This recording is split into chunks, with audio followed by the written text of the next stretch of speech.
Hi, welcome to another edition of Sean Matthews Podcast. Today we have our special guest, our special co-host, our special man, Joe Thurman. He's back again. How you doing today, Joe? Not bad, Sean. Always a pleasure. How you been? Doing okay. I'm glad it's a Saturday, so it's the end of the week.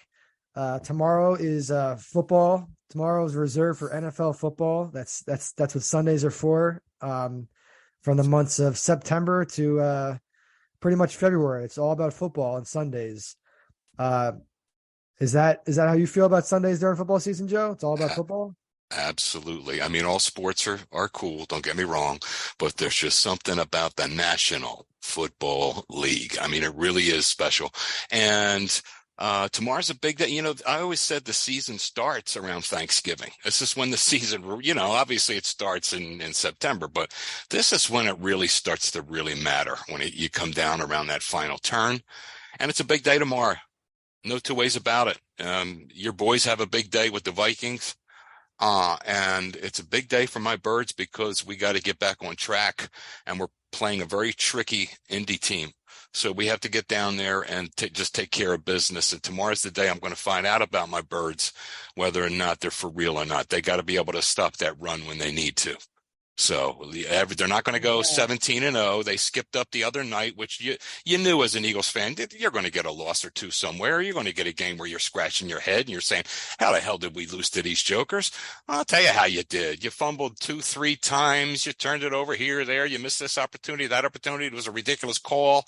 There was a face mask call that wasn't made. There was that last call that ended the game. That roughing the passer was an absolute joke combined with the turnovers. And you still only lost by what, 5 points or whatever it was. It wasn't, it wasn't a big deal. It was almost a blessing in disguise if they get back and take care of business tomorrow. But that's just my opinion. How So you feel about tomorrow things? is it's Jeff Saturday's second game as head coach of the Colts. So it's one of those things where he's got lack of experience. The Eagles are a better team than the Colts, but the Colts have that thing. They're in the honeymoon phase of this new regime with Jeff Saturday. And I say new regime, but he probably didn't even hire any staff that he wants yet. He just inherited Reich staff. Right. But are you really just expecting? How confident are you? A scale of 1 to 10 tomorrow with the Eagles. Honestly, I think it was an aberration the other night. It's one of those losses that we had to take. No one goes 17-0. I think this team has been humbled. They see what they need to do. They understand it, especially Saturday is likes to run the football. They're going to be ready for the run. Um, and they may not stop it completely. They just brought some guys on board, some really good run stoppers on board, but they may not be ready to play tomorrow. But to answer your question in a nutshell, I expect my Birds to go down there and win by at least 10 points. I really do. And us to get right back on track. That's what I expect. My quarterback is really coming along. And you know me, I was not a big fan of his. I was not sold on him in the offseason here. He has shown me quite a bit. And even last week, there's not a damn thing that he did that was wrong. I mean, he made some terrific throws. I mean, just about every throw he made was terrific. We didn't lose because of anything he did. So, I expect them to go down there, and I do expect them to win because at the end of the day, they're still a better team than the Colts are. I don't care if they're playing in Indy. I don't care if they're playing, uh, you know, uh, anywhere, on the moon. They're still a better team than that team. They had better go out and take care of business, and they had better win first. But I think they're going to win. They should win by at least 10. Yeah, well, they're favored by 6.5 points, so it's kind of in that ballpark, the touchdown, the 10-point type of projection. Hmm. The game is where is the game? The game is at Lucas Oil Stadium. So you have to keep that in mind, man. They don't have that Philly home advantage. They're playing in a kind of a hostile environment. I don't think Indianapolis is an easy place to play by any means. Um, Good road team, though, Sean. They're a good road team. the Eagles are. Yeah, they don't really care about the road. They'll go out there and just, they're not going to be, especially after what just happened the last Monday night. You got enough guys on this ball club that just say, "Hey, let's go. Let's get this." So I don't think now if you were going to say Arrowhead Stadium or something, I'd say maybe we got to start thinking. But and now Lucas Oil, they're fans out there and they get excited, but I don't think it's going to be anything that's going to shake these guys. I really don't. And it starts at the top too. This kid, one of the things I love about this kid, the quarterback, Hurts, is not only has he shown me a lot of what he can do physically, he's improved in a lot of areas in the offseason. The arm strength is improved. The accuracy is improved. The decision making has improved. But he's cute. He's as cool as a cucumber. And he's a good leader. So they got enough guys on this team to lead. I'm not going to worry about the Indianapolis Colts fans or anything like that. Well, before the season, because I'm a Cowboys fan, I made a comment to you. I'm like, hey, do you think that Jalen Hurts is better than Dak? And you, at that point, I believe that you said they're pretty much the same. They're similar, right? Now I think that you would absolutely say that Hurts is above Dak for sure, right? I would. Yeah. At the time you asked me in July, whenever that was, I said, what do you mean? They're the same guy, aren't they? Because at that point, now that's before this season started, before he had showed me what he had improved upon in this offseason. The kid has really come a long way. I'm going to have to give the nod to Jalen. If you ask me tomorrow morning if I'm starting a football team, which one of these guys do I want? It's a quick decision. I'll take Hurts. Now, do you think this is kind of like a football fan sports opinion, but Jalen Hurts played at the highest levels, right? He played for Alabama under Saban. Mm-hmm. Then he played for Oklahoma. And Dak Prescott just played for Mississippi State, and he was a 4th-round draft pick. Hurts wasn't necessarily a high draft pick, but he has the pedigree in college. Do you believe in that? Do you think like this guy played at a higher level in college at a better school? That's carrying him, ahead of Dak at this point because he's got the pedigree. Do you believe in that stuff? I think it's really weird. I think it's part of that he played for Alabama and he played for Oklahoma. He played for a number one. And what happened when he lost his job at Alabama? He went to Oklahoma, and I think they were second in the nation or something like that. And he started for them. But the fact that he lost his job at Alabama and he was a team dude, he kept his head up. And even Saban was choked up in tears talking about how good of a guy he was for remaining, upbeat, remaining positive, and remaining cooperative with him after he lost his job at Alabama, like when sitting for the rest of the year. And then I think all that trauma he went through, though, the old saying, "What doesn't kill you makes you stronger." I think if Jalen Hurts were drafted in the first round, I don't think we're blinking an eye right now. I think because he was drafted in the second round that everyone's scratching their head. But you just shine some light on it, really. What he went through, where he played, had a lot to do with his success. So, forget where he was drafted. Do you think that if Tua never replaced him at Alabama, because what happened was, I believe it was a national title game or like a college playoff game at least. It was a championship where game. Jalen Hurts got hurt. Jalen Hurts got hurt. No pun intended, if pun intended. Right. I don't know how that works. He gets hurt, and then Tua replaces him that game and like lights it up, right? Remember, he makes some crazy throw to the back of the end zone and like. And who caught that pass anyway? Was that Devonta? It was Devontae Smith, baby. Yes. So yeah. But that was Tua. That was Tua to Devonta, right? Yeah. Okay.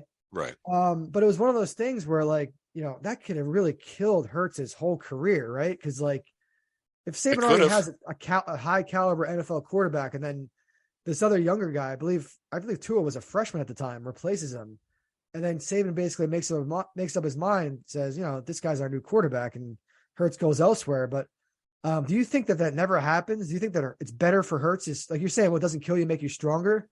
But do you think that like Hurts would be just as equal or better or worse a quarterback if that whole scenario never happens? No, that's what I'm saying. I think the adversity gave him a little something too. It first of all, he's a coach's son. He's got a great attitude and he's a good leader. That's what I have found out about him. I really love about the kid. He eats, breathes, and sleeps football, which is also what you want in your quarterback. But I think that adversity that he endured really went a long way to building. And you think about it. You're the starting quarterback. You lose your job. Say, you know what? I'm not going to sit here. I'll go to this other school and I'm going to win the starting job there. And he did that. And with a less talented roster, I think was he number 2 in the nation? I mean, during that time too. And I mean, Alabama had they have like a monopoly on the talent there for a while, recruiting and everything. But I think the adversity that he endured made him much better. And I just think he doesn't rattle too easily. And he's learning, and let me knock on wood here, because I'm not saying he's there, but I'm saying he's really showing you everything. I sat here this year with my jaw on the floor going, this is not the same kid. He's planting that back foot, and he's driving the football, making those deep throws, making them accurate, making good decisions. He doesn't have to run the ball every time he misses. Yeah, he used to be, he'd go to his first read, and if the first read wasn't there, he'd start running because he didn't know what to do. Now he's going through his progressions, and he's staying in the pocket, and he's doing it from the pocket. Now, he still may run around from time to time here and there, but it's not in the same fashion. He can do it from the pocket, and he's showing you all the things, all the boxes you need checked. Okay? Acumen, arm strength, accuracy, so forth, mobility, pocket presence, all these things. He's checking them off, and he's getting better all the time. So I'm going to knock on wood again, because I just hope it continues. That's all. I appreciate your insight into the Eagles, man. I know Monday night was tough for you. It was the first loss of the season. We were texting throughout the game. Obviously, it was frustrating for you. You're like, this is one of those things where it's like, the Commanders are not like awful, but the Eagles are considered by a lot of people, experts, the number 1 team in football. And for them to lay an egg on the Monday night and lose to the Commanders was just unacceptable, especially in terms of their fans. But for you, as a Philly fan, to still be, happy and to still be hopeful, and then not just go down that dark path where you're like, oh, fuck this team, it's over with, the season's done, we're a joke, they gave us false hope. It sounds like you're still confident, man. You're thinking a 10-point win at Indy with a new coach, and he's got the momentum. So I'm kind of happy to hear a Philly fan with that perspective. Things are still good. Things are still good. Yeah, and you know what? The guy you just described, the fan, that diatribe you just went through, every fan base has people like that. But the people here, one of the things about the Philly fans is that what they don't get a lot of credit for is they really know their stuff. And we know that, we're not going to go 17-0. You're going to, at the end of the year, you're going to look back and scratch your head and say, how in the world did we lose this game and that game? We just know it. And it was just, we were wondering when it was going to come. And really, if you look at it, I'm not going to say shoulda, woulda, coulda, but if you look back at that game and look at a couple of 3-4 different things that the Redskins needed, the Commanders needed all these things to happen in order for them to win. And everything that they needed happened. So it was just one of those days. If those two teams play 10 games, Philly wins 8 of them. And I'm not being funny with you. But yeah, one thing I wanted to say is that most Philadelphia fans, real sports fans, are very smart sports fans, and they got their head together, and most of them will agree with what I said about, you're going to lose a couple. That's the way it is. If you watch enough football and you live this thing, that's what's going to happen. So no, it was not cause to like jump off the Ben Franklin Bridge and say, the hell with this team. I don't want them anymore. No. Yeah. Philly fans kind of get a lot of heat. They get a lot of negativity because the whole thing with people when they hear about Philly fans is, oh, they booed Santa Claus. So what type of people are they? And they threw frozen snowballs at him or something like that. So it's like, oh, did they build it? Let me ask you a question. Was it the real Santa Claus that they booed? You get my point. It was a guy dressed up in a green Santa Claus uniform, and the Eagles are losing the game. And this is in JFK Stadium.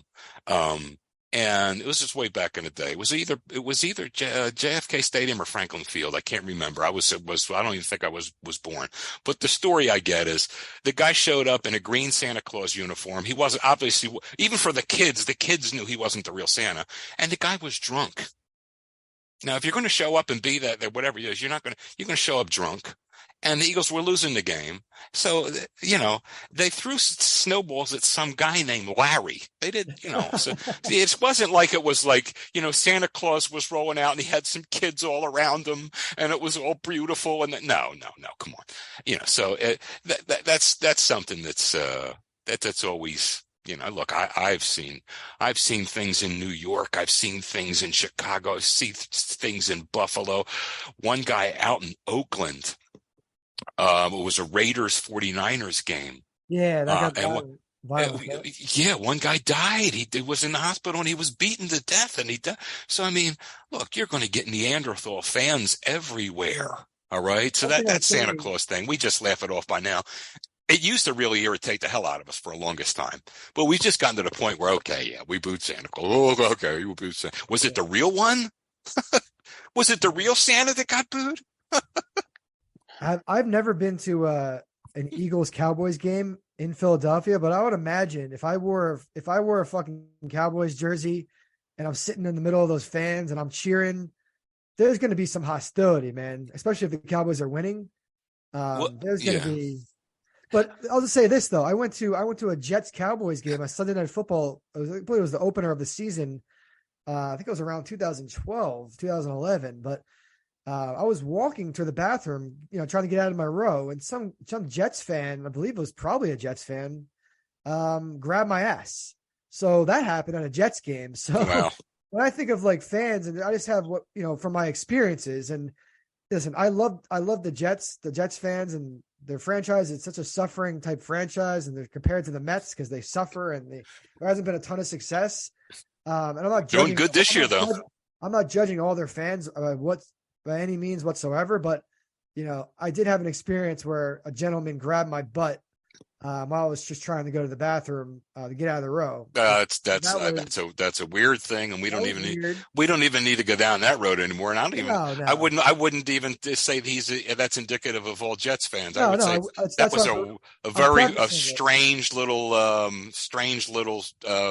whatever it was, strange little micro event, and I wouldn't pay too much attention. Exactly. No, I don't judge. I'm not like that. I don't stereotype a whole group of people based on one bad apple. Oh no, I didn't say a bad apple. And right. I'm not, but it's just one of those things where I'm just trying to think about my experience. Because I've been to a couple of Cowboys Giants games. So I saw a Giants Vikings game, I think. And I'm pretty sure that's what it was, but it was, the Giants were losing and someone threw a slush ball. And the difference between a snowball and a slush ball. And a slush ball, man, I mean, that hits you and you really know it. And it hit one of the Vikings assistant coaches right in the eye. And the guy had to go get some things really stuff. It's funny that you bring that up because this type of stuff is happening all over the place. Over. Recently, Harry Styles is one of the most famous musicians in the world. Mm-hmm. He was performing at one of his concerts and some idiot threw a Skittle at him and it hit him right in the eye. And he was like temporarily blinded and he had to still continue singing. It's like, who are these people and why are they doing stuff like this? Why are they throwing, if you love these artists and you care about them, who's the guy who decided to throw a Skittle as hard as he could at Harry Styles' eye? Like that doesn't sound like a fan to me. Well, that's a whole different genre. That's music and concerts. I don't really know, but I do know the sports fans. And I mean, you think these jokers up in Buffalo, you think the Eagles fans are bad? You go up and those jokers up in Buffalo or even Chicago and places like that. There are so many places like, I just told you about Oakland and so forth. There are a lot of places where you can go and look, even at the Eagles games, you can go as a visiting fan and you can have your shirt on. You can, as long as if you go there and with the other team's shirt on and you antagonize, then you're going to have problems. Like I can go into the Meadowlands with my Eagles shirt. Simply going there and just when your team scores, you cheer and you say, "Hey, let's go Cowboys." You would be fine. You would be fine. You might get a couple looks or a couple grunts, but you'd be fine. Now, if you started to really Michael Irvin it up or something at some people, then you might, but it goes anywhere, Sean. I could go to the Meadowlands at the Eagles Giants game and I can go with my Eagles shirt and be fine. Be absolutely fine and cheer for my team. But if you get carried away and a little too a little too vocal and a little too much swagger and have a little too much to drink, and you go looking for it, then you're going to have problems. And it's the same here as anywhere else. It really is the same here as anywhere else. And it's the Giants, the same thing. It's kind of the same thing all around. Oh, this is the National Football League, and fans are pretty much the same everywhere you go, save for a couple of places like LA, where LA, they don't even show up half the time. They're on the beach. They don't even really care. But it's really, even down in New Orleans fans or somewhere like that, Carolina, uh, if you show up with the opposing team's jersey on and you watch your game and cheer for your team like a gentleman, you're fine. If you go looking for trouble, you're going to get it. So we've spent a lot of time talking about the Eagles. I know not all our listeners are Eagles fans, so I'm going to move on quickly. Sure. So I'm a Cowboys fan. We're playing the Vikings tomorrow. I honestly don't know what to expect because as a Cowboys fan, this team is so odd. They're so weird. Like you never, are we good? Are we not good? Are we average? Right now we're 6-3. The Vikings are 8-1. We're actually favored by 1.5. But we can't stop the run. I mean, the last 3 games, I believe we've given up almost 200 yards per game on the ground. So the game's in Minnesota. I believe it's a nationally televised game on CBS, so it should be Romo and Nance. Right. Your Eagles are playing at 1:00, so I'm sure when 4:25 hits. Oh yeah, you're going to be locked in the Cowboys Vikings, right? Oh yeah, yes sir, yes sir. It's interesting on a lot of fronts. I mean, either way, it's going to be good, and either way, it's going to be bad. I mean, if the Vikings win, then they keep pace with us, and I'm assuming and hoping that we win our game against the Colts and keep just the one loss. And if the Vikings win, that means they're keeping pace with us, although we would win a tiebreaker with them. But I'd like to see a little distance between us. And if the Vikings lose, that means the Cowboys win, and they're staying within. So either way, it's some good and it's some bad. It's a lose-lose game for you. It's a win-win, lose-lose. Yeah, I'm choosing to look at the positive, like, it is what it is. And we'll see what happens.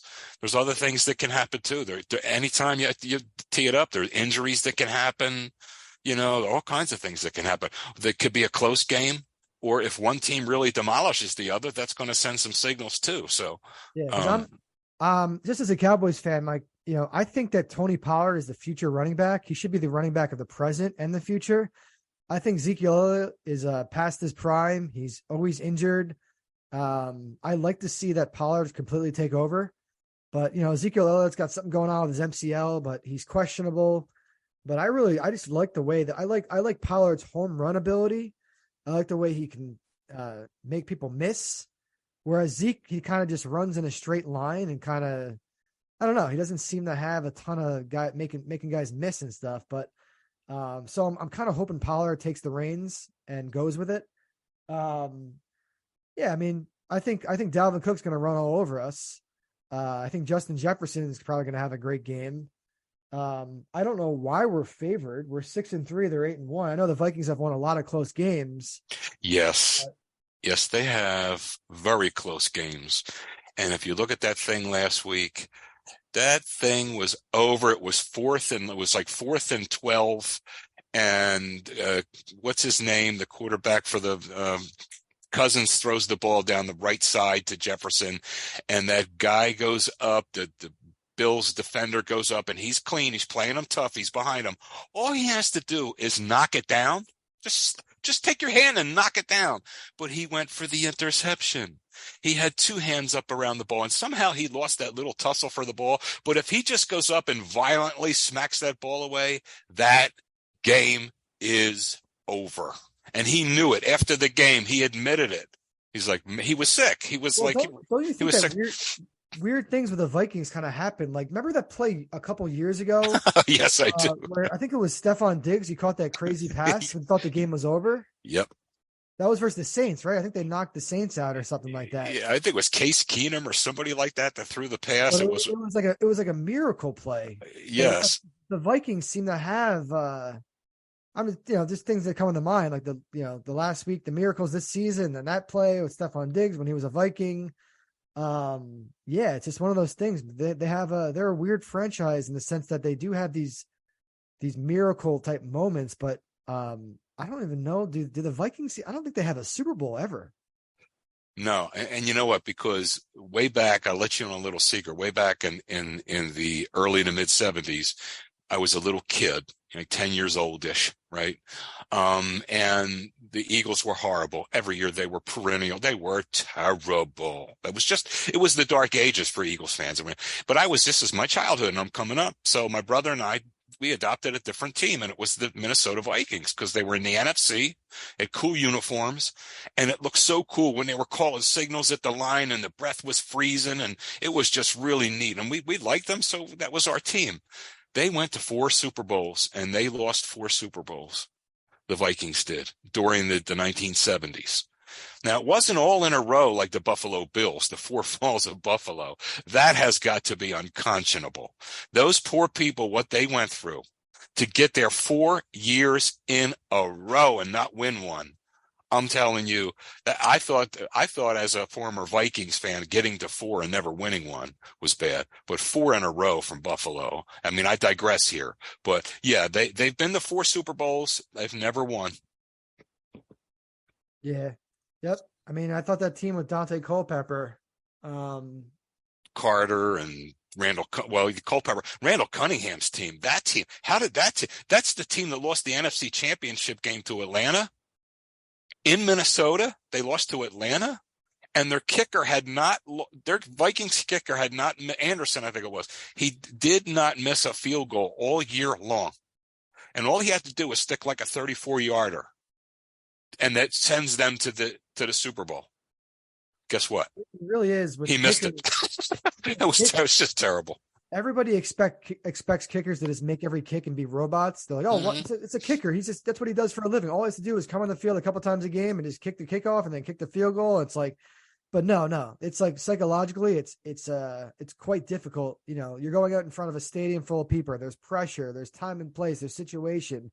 Oh yeah. The idea that you're simply just kicking and doing, it's like riding a bicycle. No, these kickers. I'm guaranteeing every kicker probably has a sports psychologist constantly they have to talk to, because it's a position that you can get the yips. You can miss a couple kicks and then your whole career could be over. You get the yips and never hit kicks again. Right. Any golfer knows that. I mean, you could be stroking that thing down the middle. You could be sticking it 8 feet from the pin on your approaches. And all of a sudden on one hole, what was that? You pull the ball 40 yards into the woods, or you slice it, 60 yards over a tree, and all of a sudden there it is. And how long is it going to take you to get it back? And in the interim, how many mistakes are you going to make? Well, that's what kickers go through. And can you imagine poor Scott Norwood? He's the guy that missed the first Super Bowl that's the one they really should have won, that first one against the Giants. They had it won. There was like 4 seconds left. They had the ball right where they wanted it. It was like a 38-yarder. For him, it was nothing. And he lined it up, and you could see in NFL films, when you look at him, you could see through the face mask. You could just see the look on his face. He was shaken. He was really, he didn't look right. And it looked like the pressure was mounting. And why wouldn't it? You're sitting there with 4 seconds left in the game, 38-yard field goal to to win the Super Bowl for your organization, who's never won one. And it just got to him, and he missed the damn thing. It's such a shame. He missed the damn thing by about 18 inches. Do you know did Norwood finish out the rest of his career as like a decent kicker, or was he done after that? I can't remember, but I think he came back. I think he came back and did reasonably normal, No, I'm looking right now, dude. It looks like Scott Norwood. You're talking about Scott Norwood, right? Yeah. It said he only played from 1985 to 1991 for the Bills. His last season was 91. Last season was 91. What the fuck? So his career pretty much ended after that game. Is that what happened? I'm not sure if the Super Bowl to which I was referring was 90 or 91. Yeah, I'm not sure. The famous play. It's called wide right. Yes. Missed the 47 yards, man. Okay, 47. Okay. 47, but still, The conditions were beautiful. It was, it's inside of 50, 40, it's 45-yard field goal. I mean, he had plenty of leg on it. And the conditions were beautiful. It was out, I think it was out in California or Florida. It was the Super Bowl. Yeah, it's kind of, I don't know if he was a good kicker before that. I don't know. He wouldn't have been with him if he wasn't. The fact that he played only 6 years and his last year was 91, he's a kicker. Maybe that was his last year. Maybe that was. I thought he had at least played 1 or 2 more years after that, but maybe not. I think about baseball pitchers, when they get the yips, they can't ever pitch again. Like, they don't think they can hit the strike zone in a game. Like, there's a player named John Rocker who played for the Braves. I believe he got the yips and his career was pretty much over. I remember. I could be wrong on that, but I believe Rick Ankiel, there was a pitcher for the Cardinals. He was a hell of a pitcher. He had a lot of potential. He got the yips so bad. It was like he was thrown way out. He couldn't even get near the plate. He turned himself into an outfielder and became a hitter. And he was a pretty good home run hitter, but he had to convert positions because he couldn't pitch anymore. That stuff happens. It does. It does. I've seen it happen. The Dodgers used to have a second baseman called Steve Sax, S-A-X.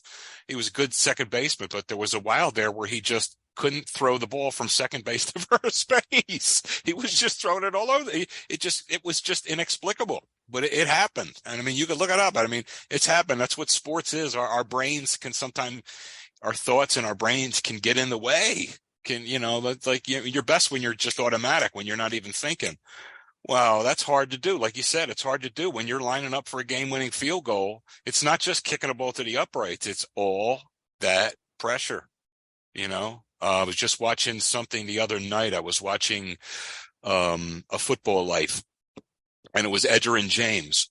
And yeah, he played for the Colts most of his career, blah, blah, blah. But they didn't get to a Super Bowl one year in the AFC Championship game. They had a kicker named Vanderjagt who got out there, and it was a relatively, it wasn't a chip shot, but it was, again, about 40-yard field goal, something that he would have made all year long easily. And boom, he just pushed it way out right. That's got to hurt. That kind of stuff's got to hurt. Because I actually believe he played for the Cowboys later in his career. He was in the Cowboys briefly. Mike Vanderjagt, for sure he was, but yeah. He apparently got the yips at some point too. It's crazy, but it only happens. You have to realize this. Everyone wants to rag on kickers and stuff, but it happens to pitchers, baseball pitchers, and kickers really, where they have to do something very specific. It has to be on command. And they can stop. They can't do it anymore. It's like they can't pitch the baseball near the strike zone. The kicker can't make a key field goal. It's like, you don't see this really happening. Like if a receiver drops a couple passes, he might get in his mind. He might drop a couple more, but eventually he's gonna get himself together and start catching those passes again. It's just like, it's very sad. But there's these high pressure positions where you have to be spot on and like a robot, over and over and be in repetitive motion. So. Yeah. Anyway, so yeah, we talked a little bit about the Eagles, the Cowboys, the Yips. That's some sports for today. But I just want to quickly mention what's going on with Twitter. So Elon Musk completed his purchase of Twitter. A lot of people are not happy about it, especially people who don't like his politics and whatnot. The biggest concern was what's going on with free speech. Are people going to be able to just go on there and say whatever they want? Yes, free speech exists, but also it's a situation where, you can say something and then someone across the world can see what you say immediately. So it's not like you're screaming fire in a crowded room and you're causing panic, which is illegal. But, there's going to be people saying some crazy things. There's going to be racist opinions. There's going to be bizarre opinions. But anyway, so a lot of people are kind of like trying to figure out what to do about Twitter. Do they create a new platform? There already is competition, but I don't know how much that can possibly grow. I don't know if they have the infrastructure in place and the momentum where everybody's going to mass exodus to that other platform. I'm not sure. They're also charging for a blue checkmark now. It's $8 a month, whereas in the past it was exclusive. It was for anybody who was relevant. If you knew somebody, it was a celebrity, it was a writer, someone in the spotlight, someone who had over 100,000 followers. It was almost an automatic checkmark. In a lot of cases, but now it's paid subscription. But the biggest news that just came out literally right before we started recording is Donald Trump is back on Twitter. A lot of people are not going to agree with this, but I think Elon Musk put a poll out there, and whatever poll he put out there on the internet, the majority wanted Donald Trump back on Twitter. So it's going to be an interesting next couple of weeks. I'm not going to spend too much time talking about this at all. I just felt like it's such a current situation. It's such a current event. I had to bring it up. But I really wanted to ask, because we forgot last episode, I wanted to ask Joey about his cheat meal this week. What were your cheat meals, your past couple cheat meals this week? Well, this week or last week? I mean, I don't, did So we? the last one when we talked about it, you talked about your not worst, Oh, uh, okay. Well, it's knock. It's Knock. knockwurst. Knock. Okay, Knock. knockwurst. Right. It's basically a big fancy hot dog, and they're German. It's like a sausage. It's like bratwurst. You've heard of bratwurst, right? BRAT worst. Yes. Anytime you have anything that's worst like that, bratwurst, knock. It's like a sausage. Like, it's good. It's good stuff. Good. Throw it on a roll with mustard. You'll be in heaven. Anyway. So that was the last we talked. That's a Sunday thing, football Sunday thing. Um. I could tell you that I don't know if I told you last week. Last week, I didn't do the fast food thing. I went to a local diner near me, a real good diner near me, fancy, just really good. And I just sat down and I just wanted to get just a regular home meal. And I saw this roast turkey dinner.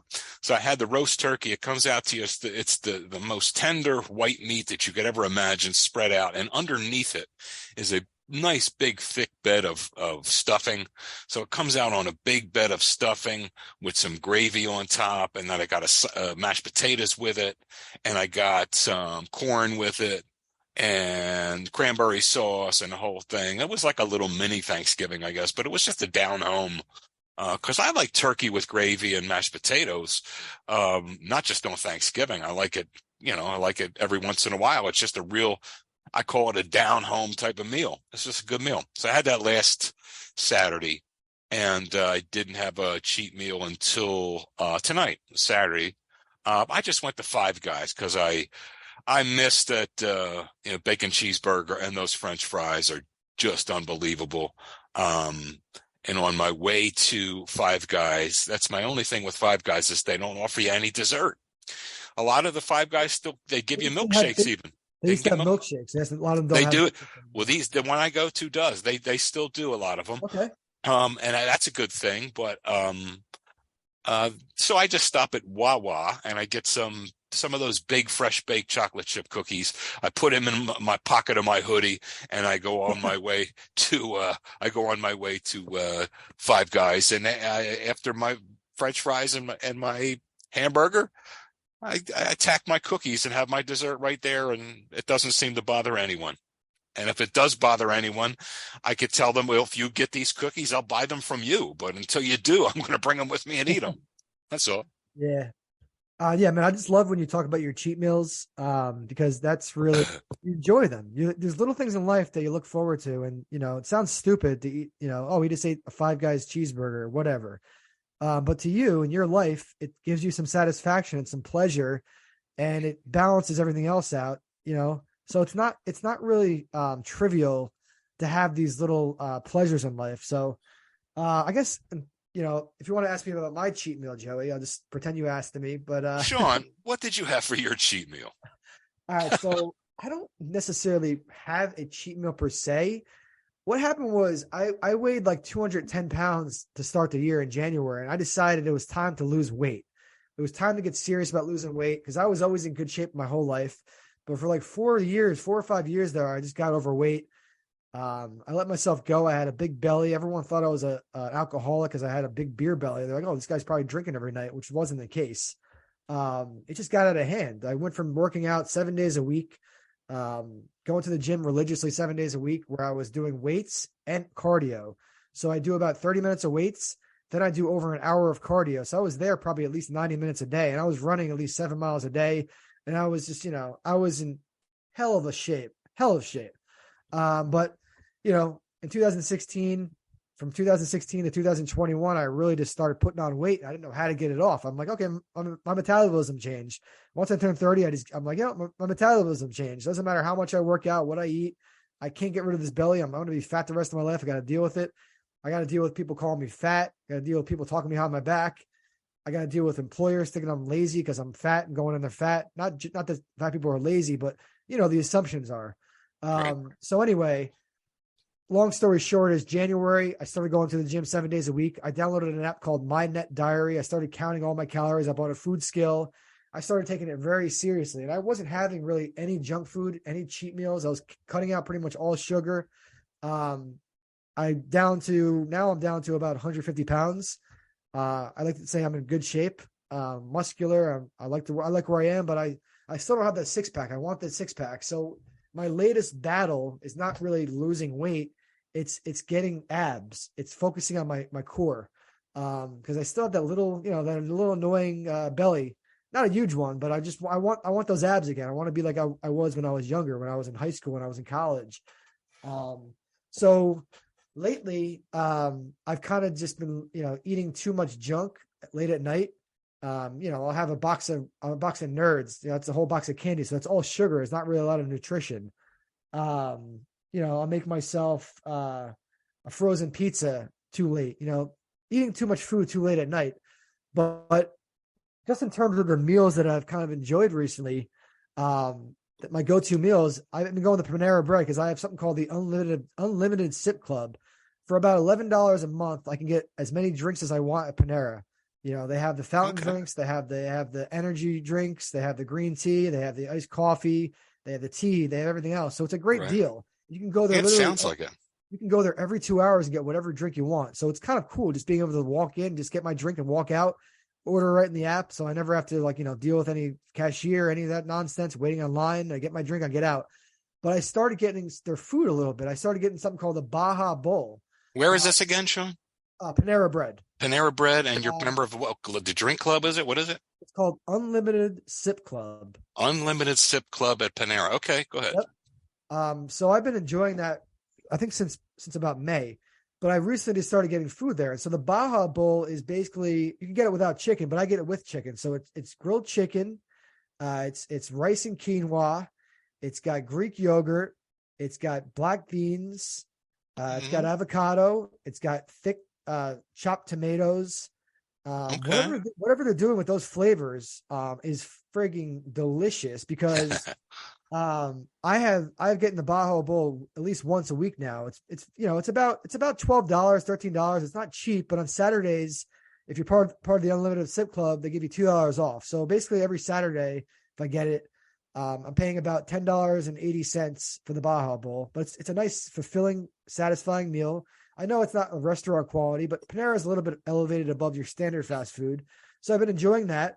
But also, because we're talking about, you had the turkey at the diner, I've been getting these Wawa turkey bowls, and you get rid of the bread. You don't have to worry about the bread, but it has the stuffing. It's got the turkey. It's got the gravy. Yeah. I'm trying to think what else. It's got the cranberry sauce, the stuffing, the turkey, the gravy. Mashed potato. It has mashed potatoes, but you could also get it with sweet potatoes if you want. Okay. But it's only like $9, and it's so good. It's like the quality of the turkey tastes pretty good. It's like all the ingredients are good. It's like, it really is. It doesn't have to be Thanksgiving for anybody to enjoy it.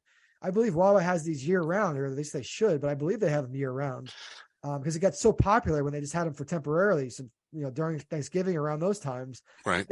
It's a permanent menu fixture now. So I've been getting those Wawa bowls. I've been getting so basically the theme is I'm getting bowls. I'm getting rid of the bread. The other day I got Qdoba. I got a bowl instead of a burrito. So I got basically when you get those burritos, that tortilla wrap is about 300 calories on its own. You know what I mean? And it's bread. So, do you really need those 300 calories? Not to say people shouldn't be enjoying themselves and living their lives and having like pleasures with bread and whatnot. It's all about moderation, right? Everything in life is about moderation. So, I'm kind of on a bowl kick. I'm getting a lot of bowls. I'm getting rid of the bread. I'm just kind of doing my thing with the, I'd already been eating healthier, but like I said, I've just been eating too much junk. I'll get up in the middle of the night and I'll have a whole huge thing of Simply Orange juice. And I'll just take swigs of that every time I get up to pee. I'll take a swigs of it because when you get up in the middle of the night, there's something really satisfying about having something an ice cold drink, but especially like something with some flavor to it, not just the water. So when you get accustomed, I drink a lot of Crystal Light lemonade, so I'll have ice cold Crystal Light lemonade, or I'll just have a couple swigs of the orange juice. But then I have the Fairlife chocolate milk, and I'm having swigs of the Fairlife chocolate milk. But then I wake up the next morning, I'm like, what the fuck? I'm like, man, like, why did I drink all that calories when I was in the middle of the night sleeping? It's like, but it was very good. But so just to answer your question, Joe, it's like my cheat meals have been kind of just too much sugar, eating at the wrong times, too late at night, the middle of the night, too much candy. But it's bringing me pleasure. But it's one of those things where if I really want to get those abs, if I want to have that six pack, Well, yeah, there's a couple things I want to talk to you about there. First of all, it's been my, I got a couple of years on you. I got a couple decades on you. So I'm a little older, right? And I was into the whole, I was into, I still, for my, me, for my build and for my weight, I'm doing okay for my age and my build and everything. But I was a young cat like you too. And I was heavily into, the natural bodybuilding. And I never did anything. We discussed that the other day. I never did anything that was, wrong in the way of steroids or anything like that. But, in my history and in my experience, and I've been there quite a bit.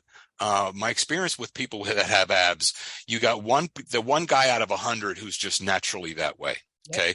The other 99 guys, suppose you have 100 guys with abs. One of them is just natural. The other 99 guys have to diet. And the way they diet is not just a little bit.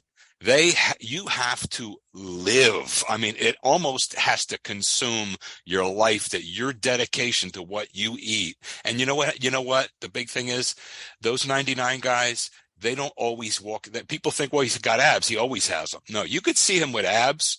And then 3 months later, he doesn't have them anymore. It's hard to keep. Or you see a guy, and look, I saw a picture of him, man. He had abs. You saw a picture of him. He had abs. About 2 weeks later, those weren't there anymore. They're not always there. Yeah, it's just one of those things that they're hard to keep.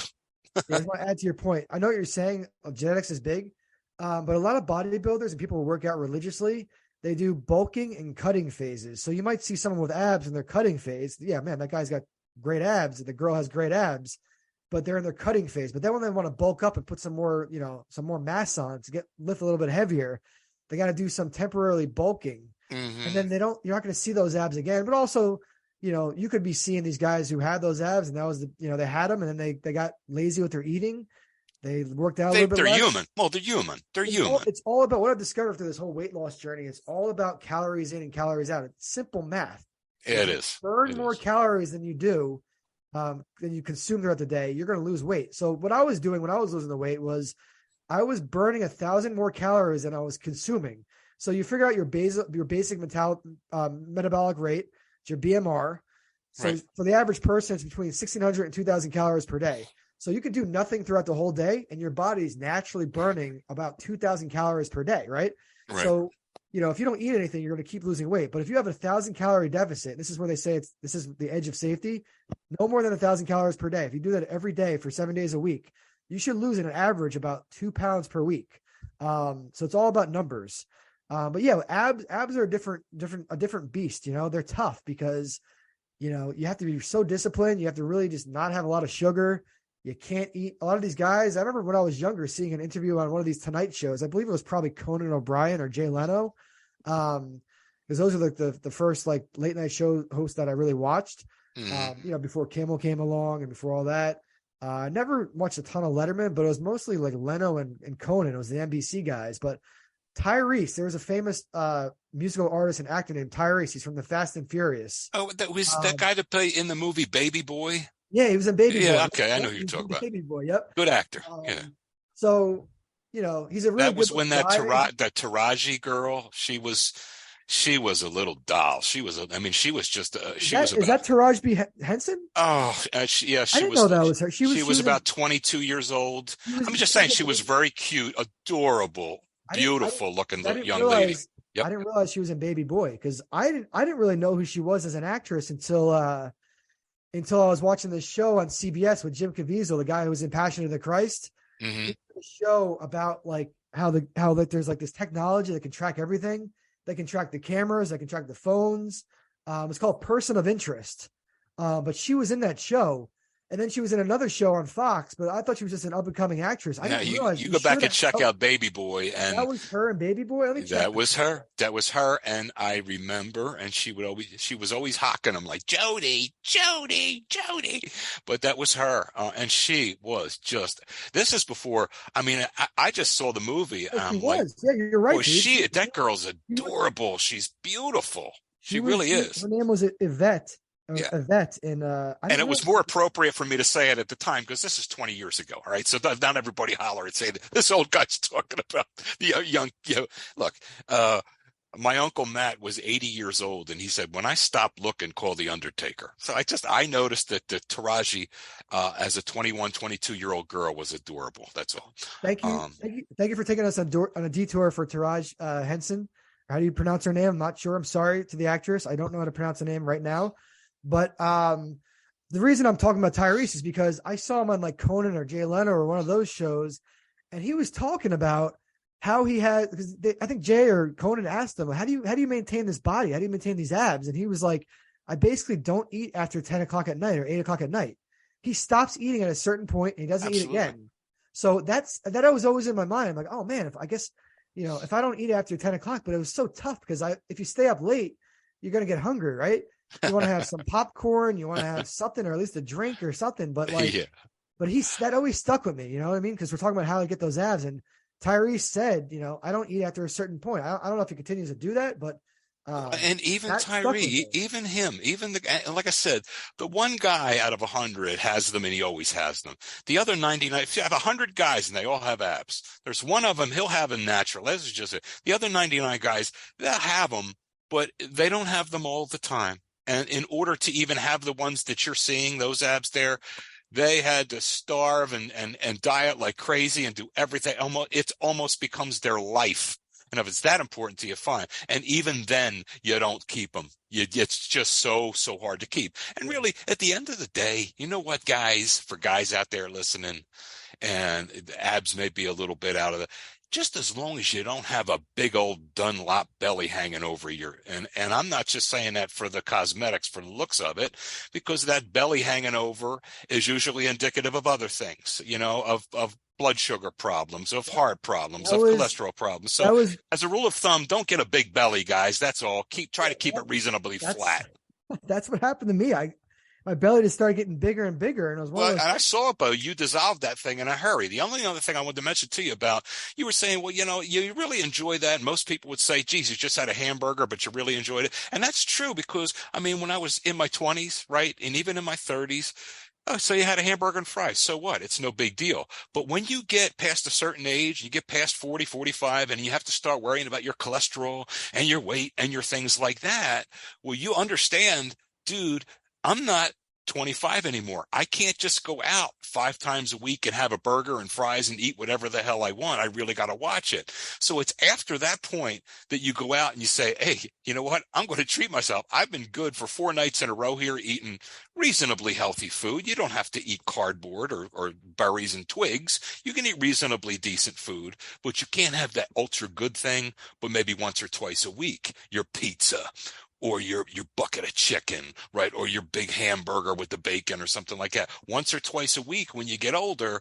and that's why you appreciate it so much. And I found that when you do things more seldom, you enjoy them. The enjoyment level is higher because you're not engaging in it that often. And so those two really decadent meals per week, you really enjoy the hell out of them. Yeah. So you're right. But well, there's something that's funny. We're talking about like this physique and stuff and eating right. Mm-hmm. There's a guy on Instagram named the Liver King. He's got like 1.7 million followers. I think his account has exploded this year. I don't think he had over 1 million before this year. But all this guy eats is raw things that his ancestors ate. So he doesn't eat any sugar. Doesn't have any snacks. All he eats is he basically eats straight up liver. He lives on like a farm. Right. He eats liver. He eats like the strangest things you could think of. Oh, dude, I'm going to tell you something about when I was back in the mid 80s, late 80s. There was a bodybuilder called Muhammad Makaway, and you can look him up online or whatever. Muhammad Makaway, and I can't spell it for you. It's Middle Eastern, but you'll find it. Muhammad Makaway. But during training, and when he was training for a bodybuilding competition, there was only a certain type of fish, not just fish, but only a certain type of fish that they caught in the Nile that he would eat. So this is my point is, in order to have ultra definition, right?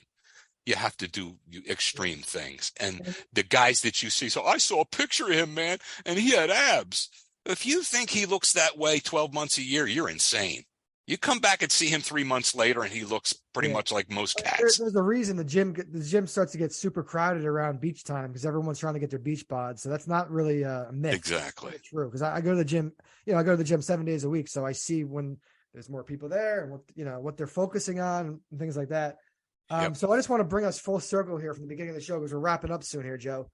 The World Cup is taking place in Qatar. It starts Monday, I believe. I think the U.S. first game is Monday. It's in Qatar this year, but there's a big thing going on with alcohol. They said people were allowed to drink beer and alcohol, and literally like 3 days before it's set to start, they banned all alcohol. What is your first impression? Like, first of all, the World Cup's supposed to take place in the summer. They compromised because Qatar is too hot in the summer, so they're having this World Cup in a weird time. For us, it's the fall and the winter. It's colder over here, especially in certain parts. But what the hell? If you imagine buying your tickets for the World Cup, traveling to this foreign country, Qatar, and you can't enjoy a beer at the game, and what's going on with that? What is your first impression?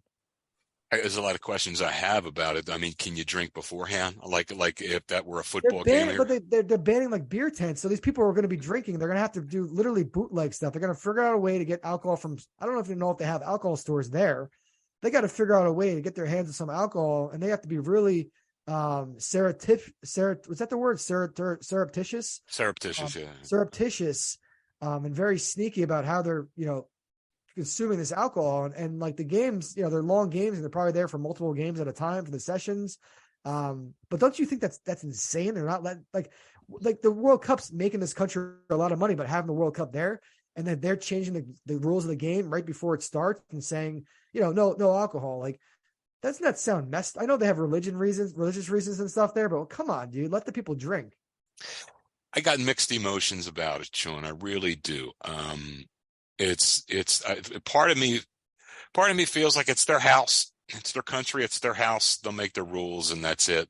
Another thing along that same line is it's a 3-hour game. I mean, and my third question is a question that is, because of football here and because of the culture here, is if they ever did something like that here, you could still, if you wanted to drink it up a little bit and get a little buzzed up before the game, let's face it, that's what we're talking about here.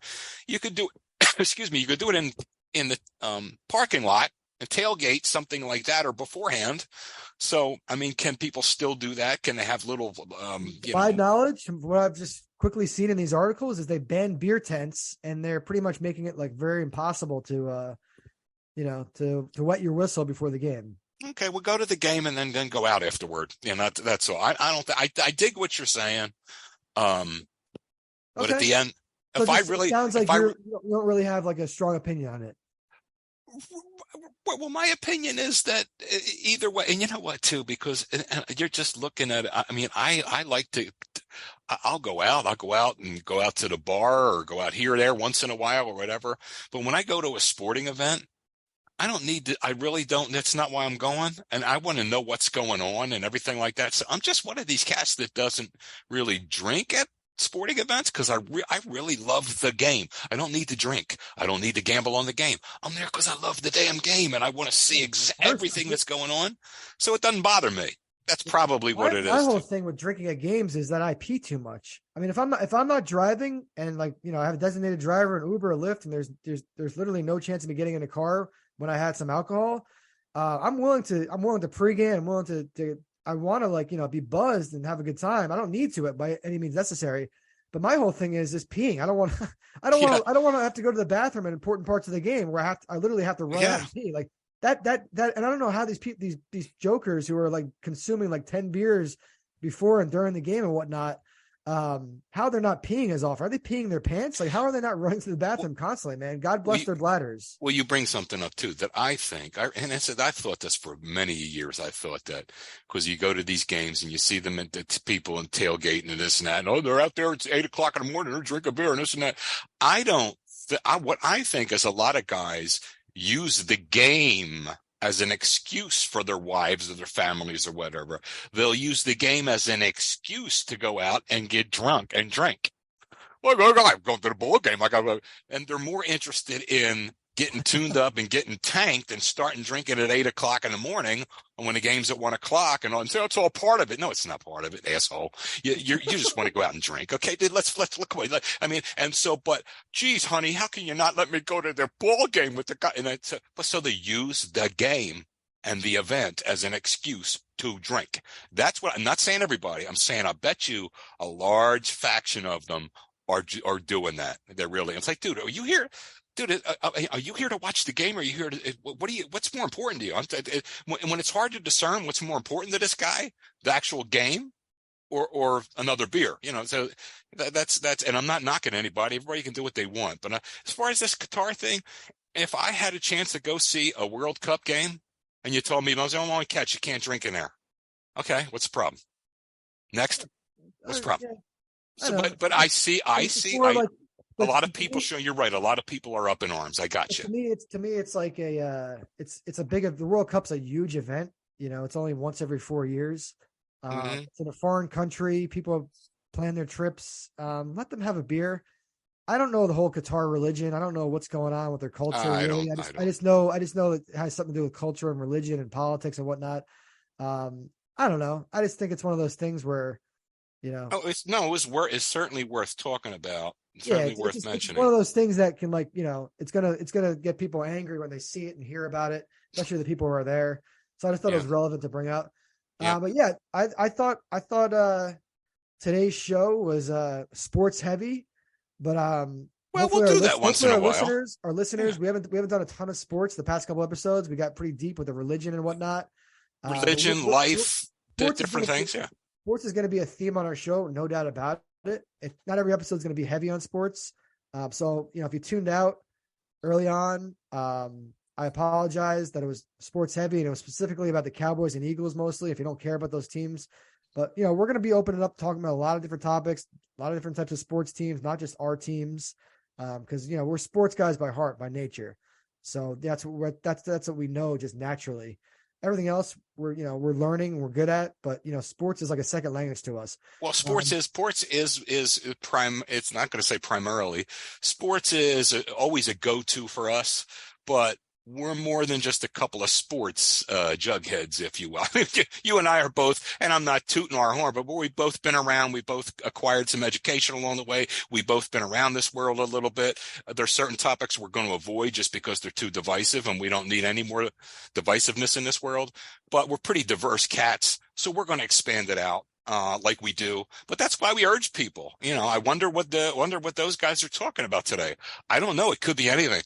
Geez, those guys could be talking about Persian rugs. They could be talking about the best movies in the 1970s, or they could be talking about who was the kicker for the Oakland Raiders in 1968. Who the hell knows? But that's what makes us who we are. We're pretty diverse cats, and I like that. But I'm getting tired for today. Yeah, we are. Yep, me too. Saturday night. Got people to see, places to be, or maybe just on our couch, whatever. But we're going to wrap up the show, and I'm glad everyone listened. This is episode four of Sean Matthews podcast. As you can hear, Joe Thurman is a staple. I'm just loving discussing all these topics with him, and I hope the listeners are enjoying it. And we're on Spotify, we're on Apple, we're on TuneIn Radio. It's called Sean Matthews, one word, space podcast. If you're telling your friends about it, apparently if you search on Apple, it doesn't come up right away unless you actually type in Sean Matthews space podcast, like the whole title. I'm not sure what's going on with Apple's algorithm and why not typing in Sean Matthews would come up right away. But anyway, we're on all those platforms. And I'm glad you tuned in for episode 4. We plan on doing another episode. I believe we're going to record a Monday or Tuesday night. So yeah, I'm glad everyone tuned in, and have a great night. Take care. Bye-bye.